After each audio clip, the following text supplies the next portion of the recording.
Agustin, kakak mahasiswa aktif dari Universitas HKBP Nomensen. Nah, saat ini kakak sedang melaksanakan praktek kerja lapangan. Nah, untuk pembahasan kita hari ini, kita akan mempelajari tentang sistem koordinat. Tapi, sebelum memulai pelajaran, alangkah baiknya adik-adik semua berdoa terlebih dahulu. Nah, hari ini kita akan masuk pada pembahasan sistem koordinat. Pertama, kita akan membahas apa koordinat kartesius itu. Nah, koordinat kartesius digunakan untuk menentukan objek titik-titik pada suatu bidang dengan menggunakan dua bilangan yang biasa disebut dengan koordinat X dan koordinat Y dari titik-titik tersebut.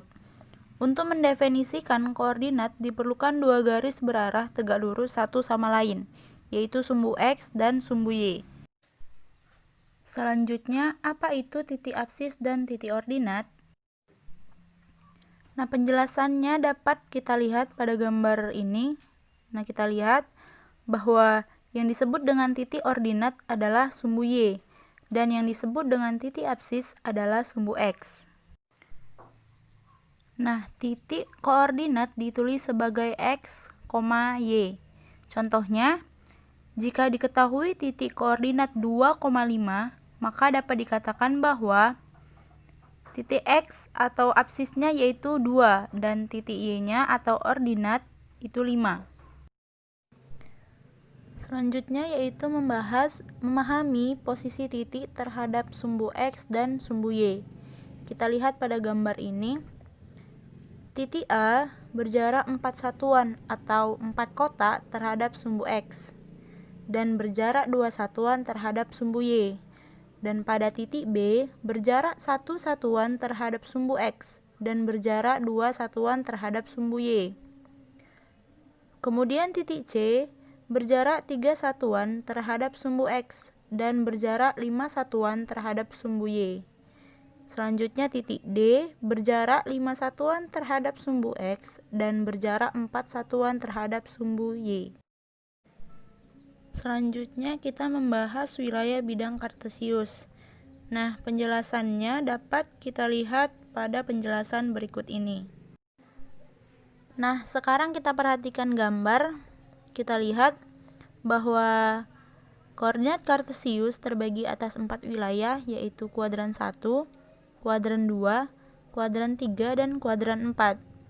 Nah, pada kuadran 1, titik koordinatnya X positif dan Y-nya positif. Sedangkan pada kuadran 2, X-nya negatif, Y-nya positif. Dan kuadran ketiga, X-nya negatif, Y-nya negatif. Dan kuadran keempat, X-nya positif dan Y-nya negatif.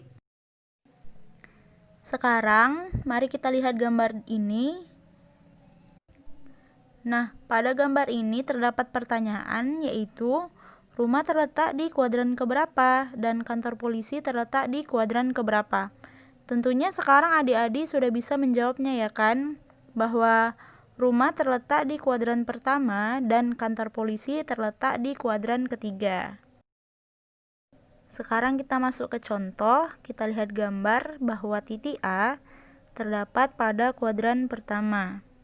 Tadi telah dijelaskan bahwa jika kuadran pertama, maka X-nya positif, Y-nya positif.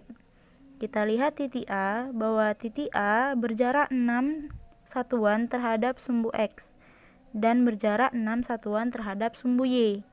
Maka titik koordinat untuk A yaitu 6,6.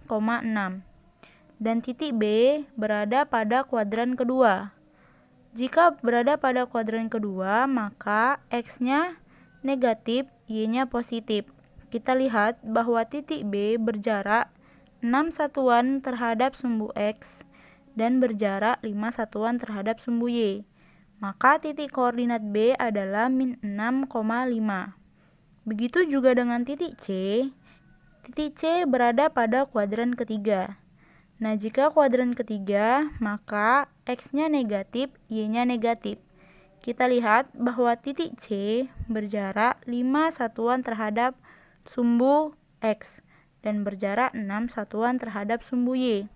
Maka titik koordinat C adalah min 5,6. Selanjutnya titik D.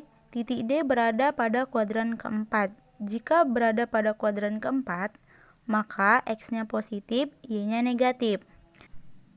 Titik D berjarak 3 satuan terhadap sumbu X dan berjarak 4 satuan terhadap sumbu Y.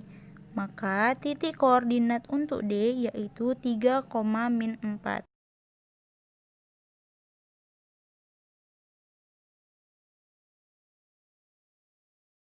Sampai di sini dulu pembelajaran kita hari ini, dan jangan lupa untuk dikerjakan tugasnya. Sampai ketemu di pertemuan selanjutnya. Assalamualaikum warahmatullahi wabarakatuh. Selamat pagi.